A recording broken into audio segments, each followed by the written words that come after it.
Edward G. Robinson with Ona Munson.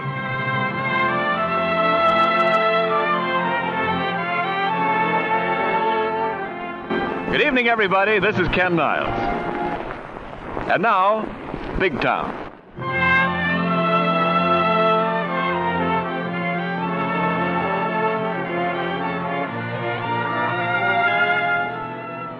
Present Big Town, starring Edward G. Robinson as Steve Wilson, managing editor of the Illustrated Press, with Ona Munson as Lorelei Kilborn, girl reporter. Steve and Lorelei have turned war correspondents, and now their temporary headquarters are in Geneva, Switzerland, a city close to the border of unoccupied France. Let Steve's news dispatch carry on with the story. It begins in France, at a point not far from the Swiss border. An armored car loaded with German officials is raging along the highway that leads to Lyon. On the rear seat, flanked by bodyguards, rides Karl Wahlberg, chief of the Nazi stormtroopers, known to French patriots as the Monster, a man responsible for the deaths of thousands of innocent victims, a scourge sent from Berlin to help destroy a nation. Waiting in ambush at the side of the highway are three men. They hear the car coming and get ready. One of them flings a hand grenade which hits the road squarely in front of the Germans. As the automobile swerves and crashes into a ditch, one of the attackers aims an automatic at Karl Wahlberg and empties its magazine into his body. The Monster is dead.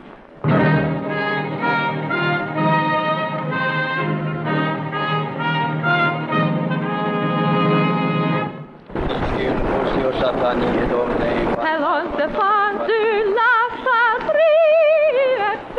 Yeah, who are those people standing in the field? The Dardanec family. All six of them. The girl who sings is Yvonne, their youngest. What are those German soldiers going to do? Shoot the Dardanecs. What else? They're hostages. The Monster was killed on the road near here. The Dardanels didn't kill him? No, they didn't kill him. But German bloodlust must be satisfied. This is only the beginning. Yvonne started singing the Marseillaise as the soldiers lined them up in the field. Pauvre petite. Turn your head away. Do not look.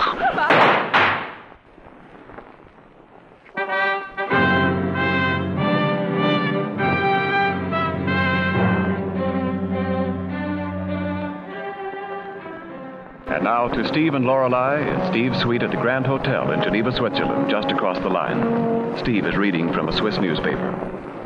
Wholesale executions are anticipated in France today as the roundup of hostages continues in retaliation for the shooting of the Nazi stormtrooper, Chief Karl Wahlberg.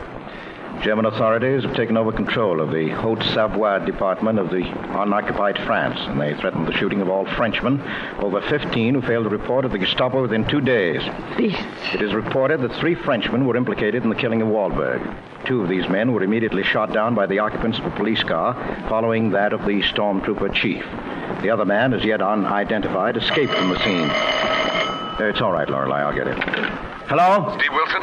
Speaking? This is Johnny O'Neill. O'Neill? Of the Big Town Chronicle? That's right. Lorelei, it's O'Neill of the Chronicle. Well, Really? Johnny. Well, it's great to hear a voice from the old hometown. Where are you stopping? I'm at the Palace. Steve, I've got hold of the biggest news beat that ever cracked a front page. Now, what are you trying to do, Johnny? Burn me up with envy? No, it isn't that, Steve. I need your help. My help? Well, you seem to forget we're rivals in this game. Why should I help you scoop my own newspaper? This is something more than a scoop. This is something we've got to tell the whole world. Well, go ahead and tell it. No, you don't get me. The Nazi secret police would give their eye teeth to keep this story under cover. They found out that I've got the facts, and they'll do anything to shut me up. Now, the point is, I've got my story, but I can't get it out. The censors won't take it. I need your code to cable it to America. Look, what are you trying to do? Pull a fast one on me? Now, listen, Johnny, I know you of old. Steve, I'm on the level this time. Well, if you use my code, your story will have to go through the Illustrated Press. All I ask is to get it out. I know you'll give the Chronicle an even break. Well, all right, give me an idea. What is your story? What have you got? I know who killed the stormtrooper chief, Karl Wahlberg. I know where the man's hiding out. Sorry, I've got to cut this short. Somebody at the door. Steve, get over here as quick as you can. Okay, Johnny, we'll be there.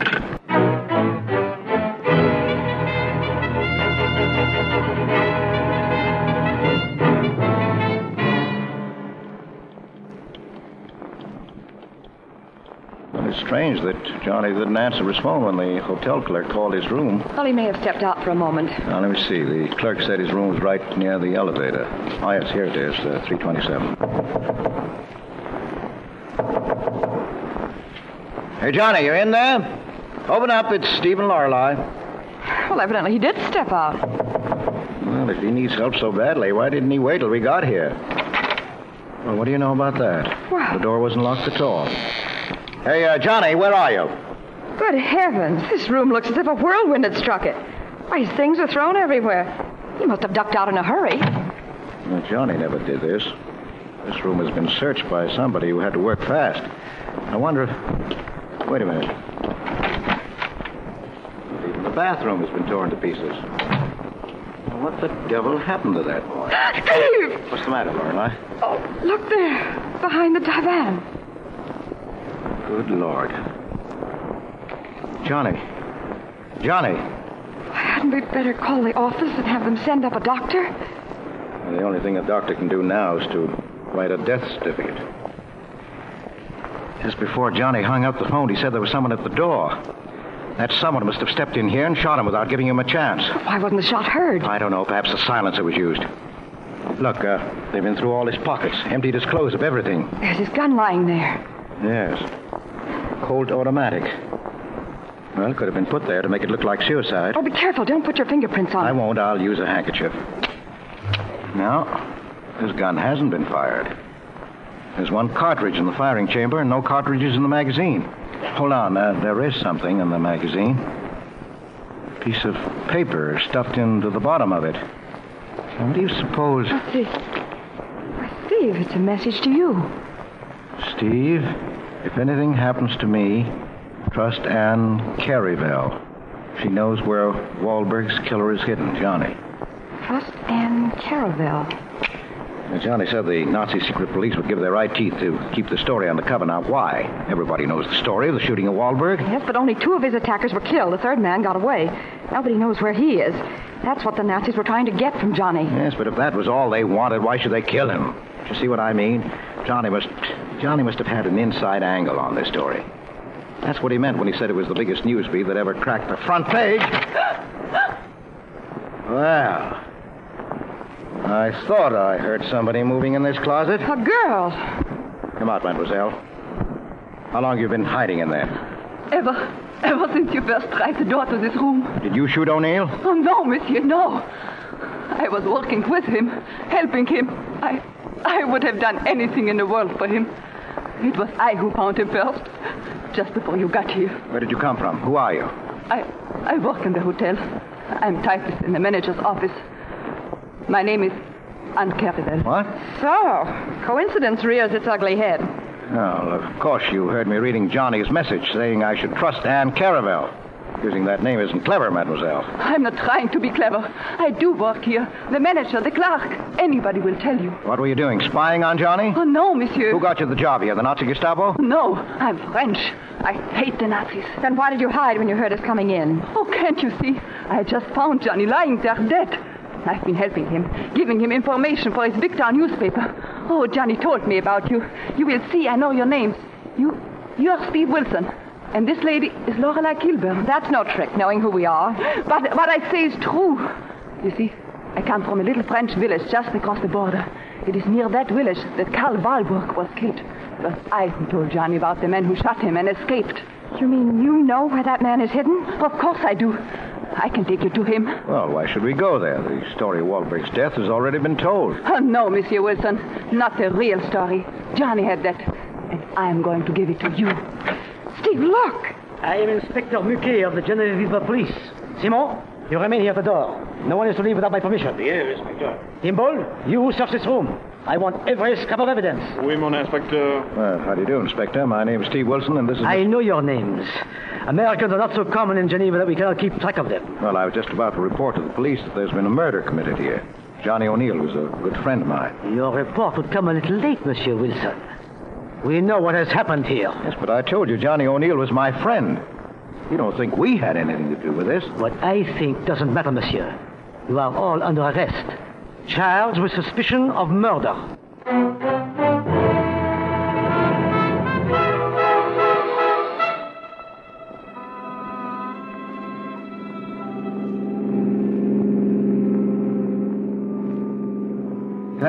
here, Inspector. I thought you said you were taking us in this car to be questioned by the police. We are. Then why are you leaving the city? They're driving toward the French border, Monsieur Wilson. The lady is right.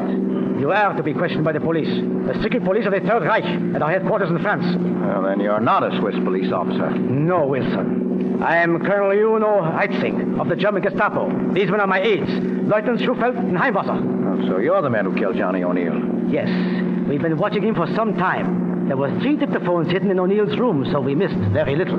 But you can't take us over the border into France. No? What makes you think so? Well, all we have to do is to tell the Swiss border guards who we are, and you'll be turned back. We have passports for every occupant of this car. Yes, forged, of course. They'll pass inspection. If you open your mouth when we reach the border, you'll be instantly shot, and we'll make our escape as best we can. We want you alive, but if that is impossible, we prefer to have you dead. We are nearing the border now. Well, what is your decision, Wilson?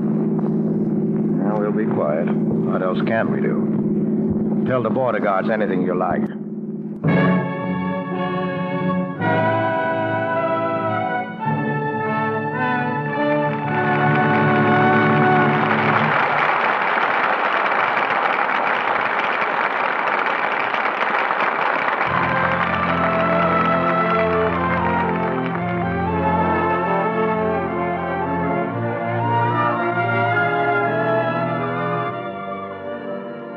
This is Ken Niles again. We'll get back to Big Town in just a moment. And now, back to our story.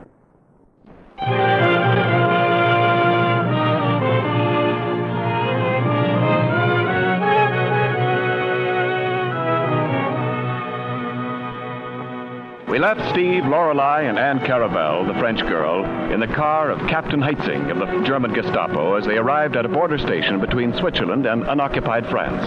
Heitzing's 2 aides, Schufelt and Heimwasser, are in the front seat of the car. Heitzing, Steve, Lorelei, and Anne in the rear seat. The Swiss border guards have examined the forged passports. As our scene opens, one of them is returning the papers to Heitzing. Your passports are in order, monsieur. You may proceed. Bien, merci. Drive on, Marius. Here, monsieur. One moment, please. Wait. Shut off your motor. Here's Captain Plutarch in command of the station. Drop the barrier. Something is wrong, Captain? Very wrong. This man and this lady seated here with you, their passports give the names of Alexandre Rocher and Madeleine Leland. But of course. Is your name Rocher, monsieur? Oui, Alexandre Rochard. Yesterday, when you interviewed me here for your newspaper, your name was Steve Wilson, and this lady was Lorelei Kilburn. You gave me some fine Havana cigars and told me very funny American stories. What have you to say to that? Well, je suis désolé, monsieur. Oh, do not try to trick me with your miserable French. Sentries, cover these people with your rifle. We won't cover them. Come on, get out of that car, Monsieur Wilson. Here, you better take your gun out of my ribs, Colonel Heitzing. What is this, a gun? Yes. Here. Take it, Captain. You swine! That's why the colonel had his arm around my back. Watch those 2 men on the front seat. These are not French citizens. They're Gestapo agents trying to kidnap us. So? You see, Heitzing, a careful newspaper man makes friends wherever he may need them. That's why I was willing to let you try this time. So they were kidnapping you? It's not only that, Captain Plutarch. They were going to steal our car. This is not your car. Of course, they'll lie about it, Captain. We're taking a trip into unoccupied France, and we ask you to let us take our car and continue with it. Oh, by all means, Monsieur Wilson. This is an outrage! Well, these Nazis howl when they're caught. Now, hold them, Captain, and we'll appear against them when we come back. And now, with your permission, we'll drive on. But of course. Raise the barrier. We won't cover down. Thank you, Captain. You're a scholar and a gentleman.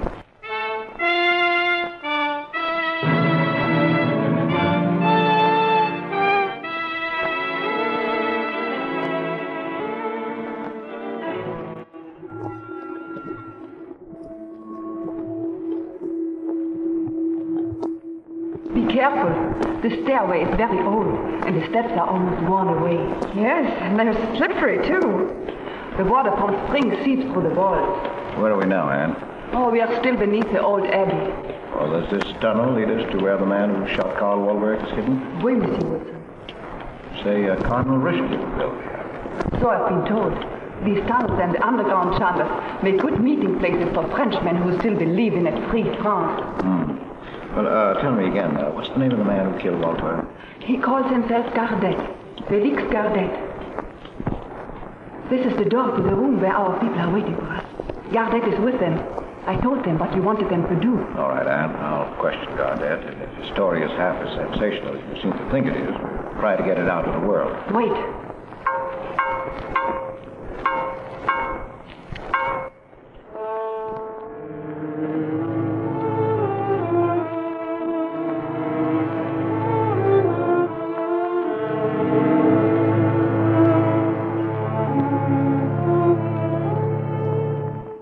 Gardette, was it you who fired the shots that killed Wahlberg? Yes, monsieur.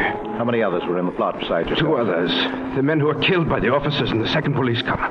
Well, didn't you expect that second car to come along? No, it came suddenly out of a side road. And those officers tried to get you also? Yes, but I escaped. These people have been hiding me. Yes, but you don't belong to their organization. No. You see, they know nothing about you. Nothing, monsieur. Do you work for the Free French? I work only for myself, for France against the Hun. It was my own idea to kill Wahlberg. Why? You know what we called him, the monster. You know what he's done to us. Isn't that reason enough?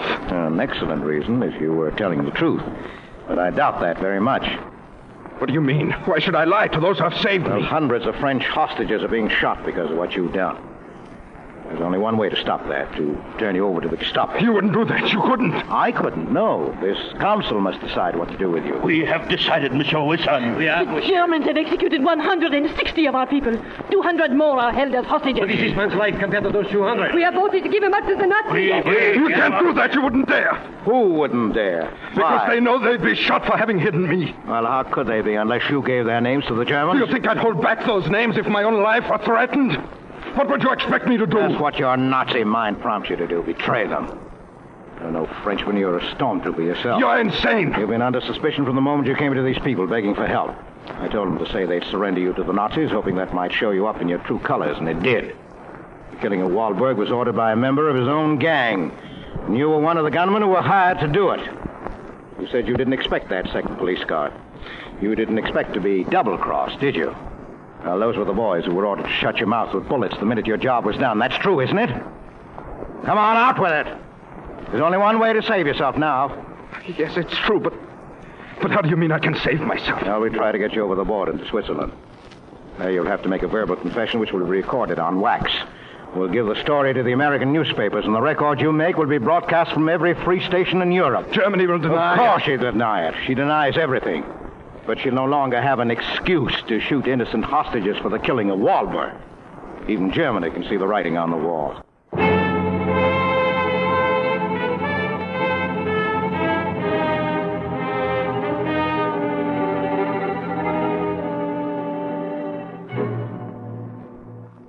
Is this a radio station, Anne? I mean, do you broadcast from this inn here in Switzerland? Oh, no. Our stations are not legal, not even in Switzerland. And you see, Lorelei, they're never in one place. Many of them are on trucks or on riverboats that make a broadcast from some hidden spot and then move quickly before they can be traced. Well, what about the people who speak over the radio? Oh, we always broadcast by transcription. Oh, so that's how it is. Your speakers make a record, then you deliver the record to your secret radio station. The best confession. You mean Herman Menzel's confession? That's his real name.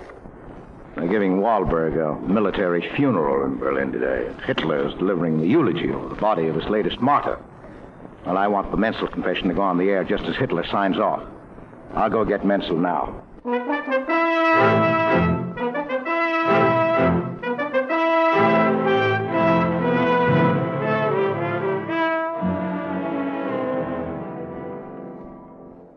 We are ready to make the transcription record, Monsieur Wilson. Go ahead, Menzel. Speak right into this microphone. Now, don't be afraid. It can't hurt you.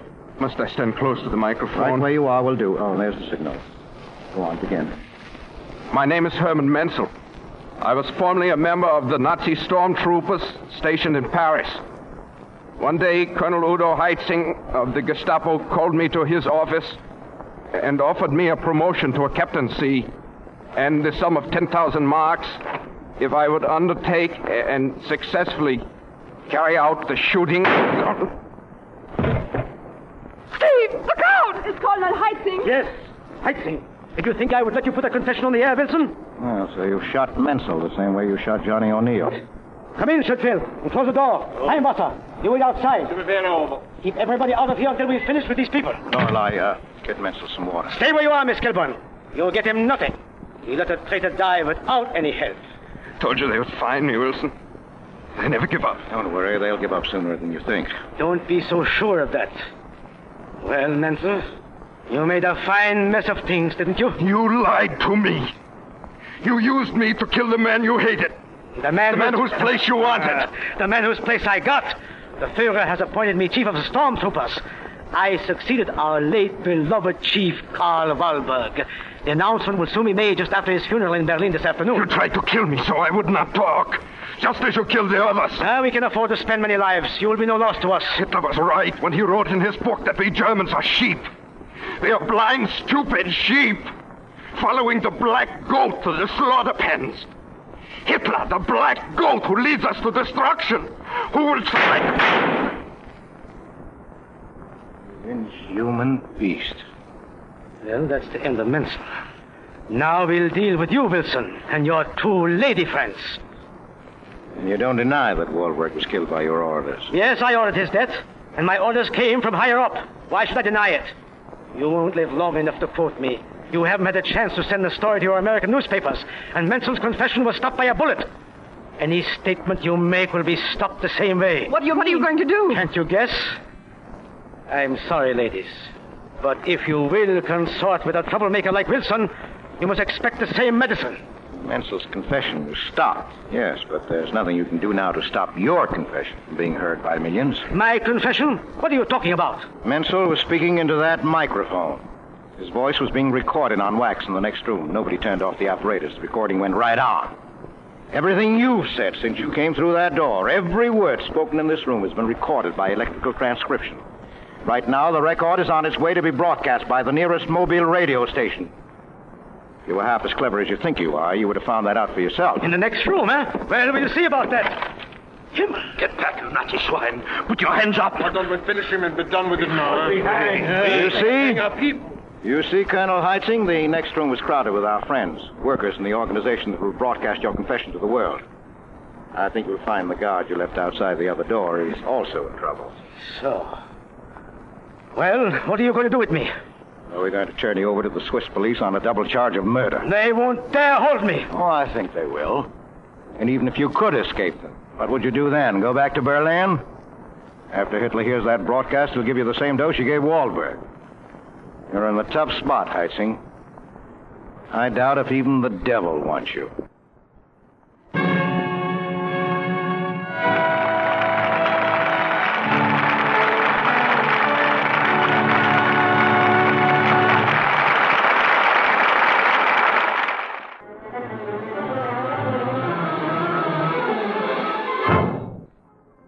The music for tonight's program was composed and conducted by Leith Stevens.